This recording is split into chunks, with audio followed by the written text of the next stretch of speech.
Tell me about your pre-game ritual. Pre-game ritual. Well, if I can, I go down the internet. I get the lineups at a time from the scorebook.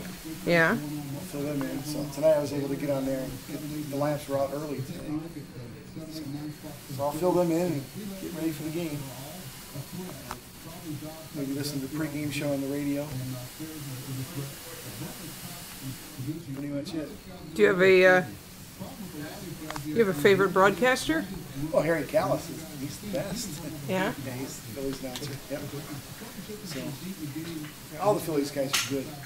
How long have you been a Phillies fan? Since all my life. I went to my first Phillies game in 1966. How old were you? 5. And I've been going to games ever since. What do you remember about your first game?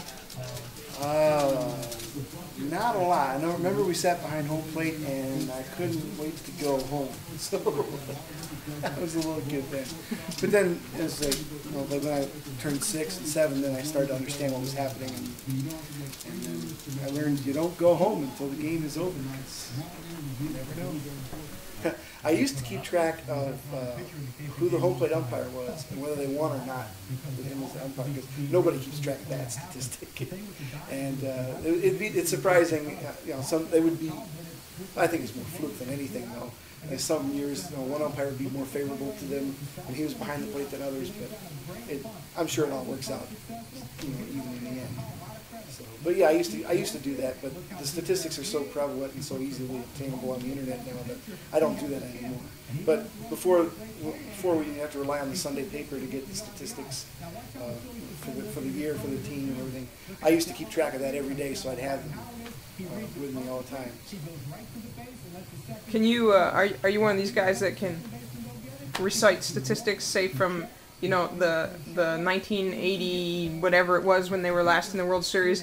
What happened in the third game? Can you tell me what the batting average of? Well, the third game of the '93 World Series was not a good one. That's the one that they lost 15 to 14. So that was a real high scoring event.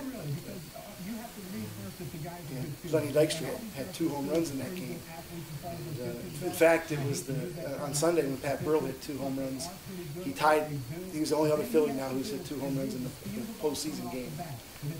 So I mean, stuff like that, I'm interested in. But I'm sure other people say, "Oh, yeah, so what?" But to me, that's interesting.